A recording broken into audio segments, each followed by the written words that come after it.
بكم في درس جديد من دروس اللغة الإنجليزية.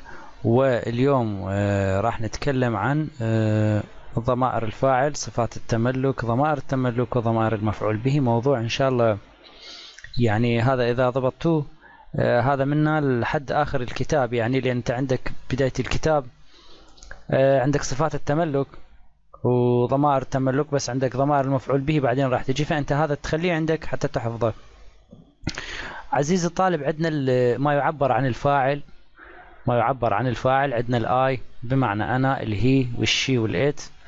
هي هو الشي، هي الات تعبر عن غير العاقل او الجمادات. الذي هم، والوي نحن، واليو انت او انتم. اكو عندنا صفات التملك بس هاي حفظ القاعدة مالتها بالنسبة لمنهجكم. عندنا بعدها شيء يعد الفاعل. ماي، يعني الاي من يتكلم، لما اي يتكلم مثلا انا، اي بمعنى انا ويملك شيء يقول ماي مثل ايش؟ هسه راح نشوف. مثلا عندنا مثلا ماي بين عبرت عنه اني السهوله اعزائي. ماي بمعنى ياء. شلون الياء؟ ياء يعني مثلا اني من اقول املك شيء، انا املك شيء مثلا قلم، واقول ماي بين. هاي بعدها هذين كلهن هذا العمود اعزائي، هاي صفات التملك. بعد هذا العمود كله بعدها شيء يعود للفاعل. الفاعل يملك شيء فيعود له. يعني مثلا لما نقول ماي بين قلمي انا، ماي بين. طيب لما هو يملك شو اقول عليه؟ اقول هز، له قلمه، هز بين قلمه. لما هي تملك، هي هير بين قلمها هي، لها تملكه. يعني الاتس تاخذ الاتس، بس هنا ايش مقصود به؟ هسه مثلا ضربت لكم اني مثلا تلاحظون هيز ليج بهيز ليج. مثلا عندنا رجل برجل. نفترض انه عندنا شخص وعنده هذا هيز ليج رجله، هيز ليج رجله، شخص مذكر. طيب اتس ليج مثلا الكرسي مثلا، رجل الكرسي مثلا اقول رجله، بس انا شخص اتس ليج الرجل الكرسي. تلاحظون اتس اعبر عنها باتس، ما اعبر عنها بهز لانه غير عاقل.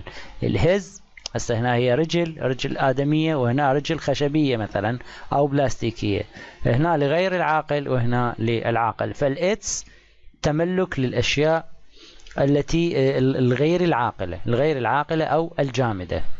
كمثلا بيت، عندي مثلا بيت وبه عدة غرف، فبنعبر عن الغرفة أقول إتس روم. الروم عائدة وين؟ للهاوس. الروم عائدة للهاوس. تلاحظون اتس روم، اتس ليج رجله مثلا للكرسي. الاتس ذير لهم، هم يعني لهم،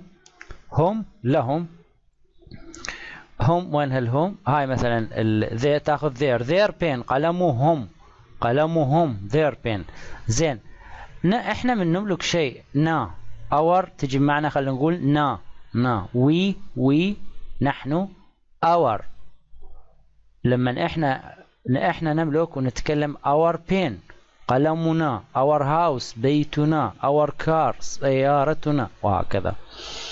لما اخاطب شخص، اخاطب مفرد، طبعا اليو تستعمل. اليو اعزائي بمعنى انت، انتي، انتما، انتن، انتما، انتم. هذه كلها اخاطب عنها بيو. لما نقول يو تاخذ يور. لما هذا اليو يملك مثلا يور بين قلمك انت، او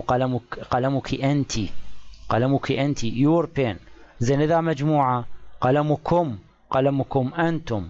اذا اثنين شخصين مذكر او مؤنث قلمكما هم يور. تلاحظون اعزائي موضوع بسيط. هذه بعدها شيء، طبعا يجي بعدها شيء يعود للفاعل.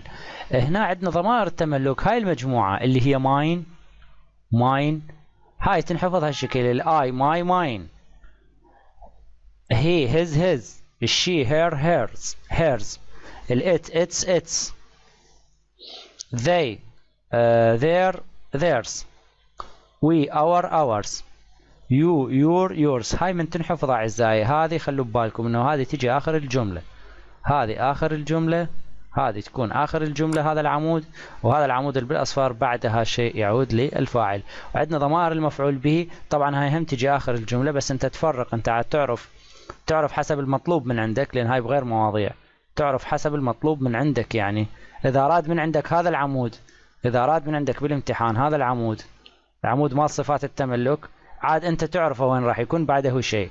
إذا أراد من عندك هذا العمود يكون آخر الجملة، وضمائر المفعول به تكون أيضا آخر الجملة. بس هاي ما تجي ويا هاي، يعني قليلة تجي، لأنه حتى للتفريق تعرف شلون تفرق وشلون تحل وتخليها بالامتحان. هسه هذا انتهينا من هذا الموضوع أعزائي.